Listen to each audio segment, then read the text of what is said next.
It's time now for the big question, in which we tackle a major news story of the day. And tonight, a top aristocrat has been breathing fire in a furious Instagram post. The ex-wife of Sotheby's chairman Lord Dalmeny, Lady Caroline Dalmeny, has been left raging after she was told she could not bring her boyfriend to a top society event, as they're not husband and wife. With boyfriends and girlfriends often excluded from other events, including weddings and christenings, and subjected to crippling capital gains taxes if one of them dies, are unmarried people second-class citizens? To debate this, I'm delighted to welcome British power couple, the Hamiltons, Neil and Christine Hamilton. Of course, Christine, a best-selling author and broadcaster, and Neil is a former Conservative MP and now the leader of UKIP. I'm also delighted to welcome dashing single man and TV personality, good friend of this show, Ryan Mark Parsons, and social etiquette expert Elaine Swan. Elaine, I'm obliged to start with you because you are the social etiquette expert. I want to be polite. You're joining us live from California. Do you think that unmarried people are second-class citizens? Well, I wouldn't necessarily say that unmarried people are second-class citizens, but I can say in some social circles, depending on what's going on, they're put down at the bottom of the rung. It just depends on what type of event is going on, but there definitely are some key places where they can be left out. Yes, I think the problem is, Elaine, sometimes when people are planning a wedding, their view is that they don't want to pay for someone's boyfriend to eat all of the food and get drunk. He'll probably be gone in 6 months anyway. Yeah, I think that's the way a lot of people see it. Their thing is, we don't want your friend that you met on Bumble or Tinder or Tinder or what have you, that you probably won't see later on. We don't want that person in our forever photos from the wedding. And so I think that's why they're not always as welcomed as married couples. Yes, Ryan Mark Parsons, when you get married, which is just a matter of time, I know they're forming an orderly queue. Will you invite boyfriends and girlfriends? Yes, I will. I think it's actually quite narrow-minded and a bit regressive to treat unmarried couples as second-class citizens. I think when it comes to weddings, of course, whoever's organising the wedding can have their guidelines in place for the guests. Perhaps a year together might be a good recommendation, a good starting point for guests attending. But I don't think it should be prerequisite that married couples are the only people allowed to attend. I'm 22. I take a very modern approach to life, as with a lot of my friends my age or similar. And I can say the majority actually don't want to get married. And if you look at the stats, since the 1970s, there has been a 50% decline in opposite-sex marriages. And I think that says everything. People don't want to get married, nor do they need to get married. However, don't you think, Ryan Mark Parsons, that married people are proper couples? They've made a legal and spiritual commitment to each other. Yeah, I understand the legal implications of a marriage, and of course it's a spiritual thing as well. But there's so much diversity in the world, and we should be celebrating that. And I think saying that if you're not married, you're therefore second class is very restrictive and very backwards, and I think a very thick approach to your outlook in life in general. If that's what you honestly think, if married people are somehow above people that aren't married, you need to take a step back, a look in the mirror, a breather, and actually realize that you're pretty dumb if you have that point of view. Neil and Christine Hamilton are with us, the ultimate Uber couple. Neil, I've got a female friend, very fond of her, but she gets through men like you wouldn't believe. And I'm just sick of meeting new boyfriends. Yes. Oh, you're talking to me. Oh, sorry.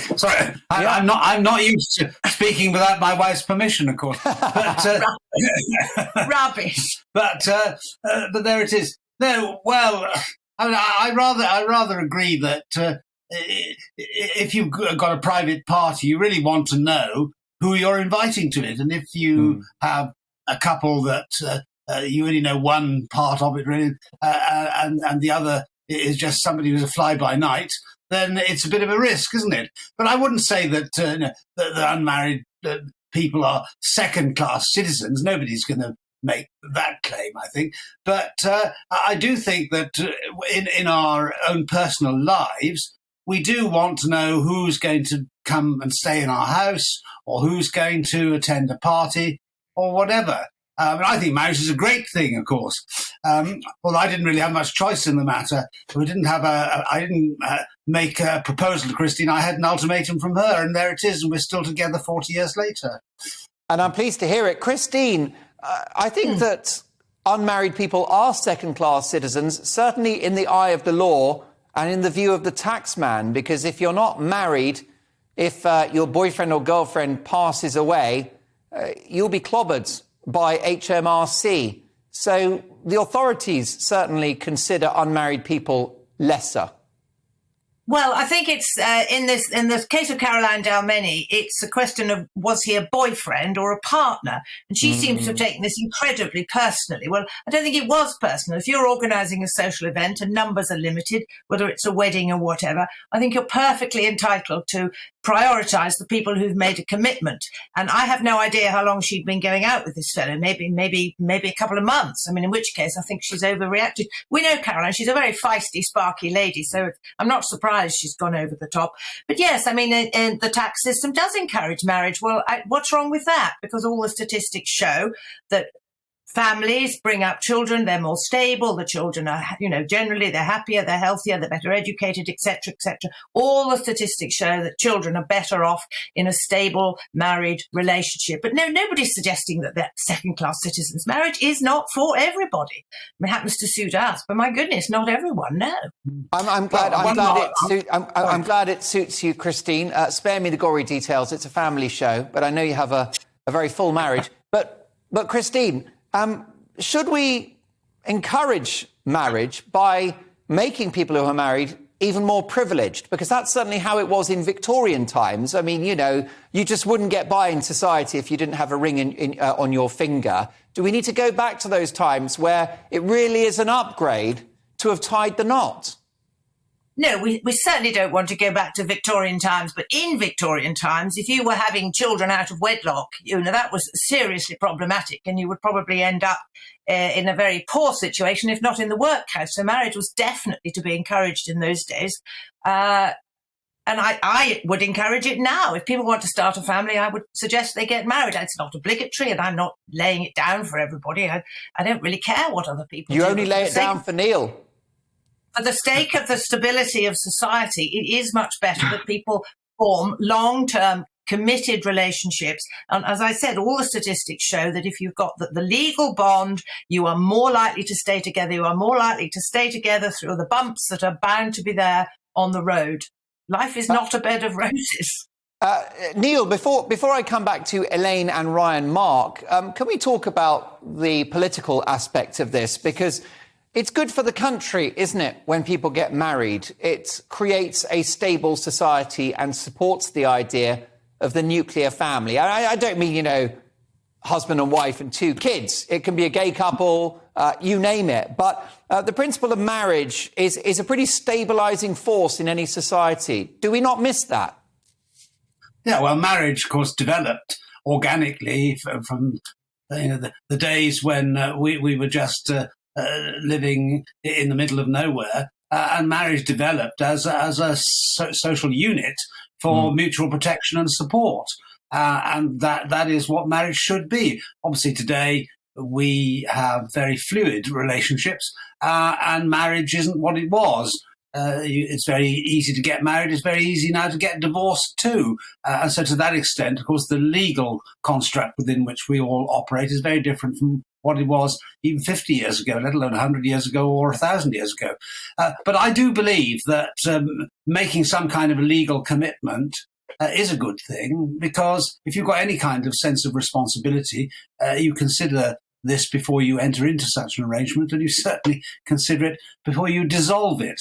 And yes, I do think that the law should give certain privileges and advantages to being in a married relationship, not least because, as the old-fashioned Church of England wedding ceremony said, the principal purpose of marriage is for the procreation of children and to bring them up. And I think that's a very serious matter. One of the problems that we've got in the modern age is that stability isn't there for too many children. And there are lots of social complications that arise from that unfortunate development. Yeah. Elaine Swan, what would you do as one of the world's leading social etiquette experts if you're planning an occasion such as a wedding or a christening? What is the criterion with which you invite people? Are you looking for married people only? What do you think about Ryan Mark's idea that they've got to have been together for a year, perhaps demonstrating some evidence of that? Well, it really just depends on the couple and the person who's hosting the event. The invitation should have more to do with the relationship that they have with those individuals. And so if you've got a great relationship with married people, then of course invite those folks. If you have a really good relationship with someone that you care deeply for, and they just so happen to not be married, and maybe they're going to bring along a date, and you want to offer them the chance to be able to share this occasion with someone that they care for, then by all means you can invite them. I wouldn't put a time frame on it. It really has more so to do with the bonding of that relationship. And if you met someone yesterday and you feel like they're your forever person and you'd love to bring them along to this particular occasion and the host is okay with it, then I say go for it. But if not, and you really want to give thought to who's going to show up, what they're going to look like in your photos, and how they're going to get along with everyone else, then of course definitely give that some extra thought. But allow your relationship with the invitee to determine whether or not they should have that +1, as opposed to are they married or are they not married. It really has more to do with your relationship with them. Elaine Swan, I need you in my life. There you go. You've fixed it. Ryan Mark Parsons, your closing thoughts on this as a young, eligible man about town. Well, I would just say that I'm certainly not looking right now, and I'm just perusing. I'm just enjoying life and going with the flow. It's very laissez-faire. But listen, if you want to get married and you want to settle down, I think that's a very special thing. I'm not denigrating that in any way. I love marriages. I love going to weddings occasionally, depending on where they are. But the thing is, if you see someone who isn't married, I don't think you should place a label on that person or that relationship. I usually say 1 year and then it's serious. A lot of my friends are in and out of relationships, but I don't actually care unless they've been with that person for at least a year. And I think if you can apply that to other scenarios, then all will be fine. But definitely don't differentiate people that aren't married versus those that are married, because I think ultimately it's down to the individual, their personal relationship with that other person, and that's the crux of the value of that relationship at the end of the day. Check out the expertise in the field of social etiquette from world-renowned expert Elaine Swan. That's with 2 N's. And my profound thanks to dashing single man TV personality Ryan Mark Parsons and the ultimate British power couple Neil and Christine Hamilton. Thank you, folks.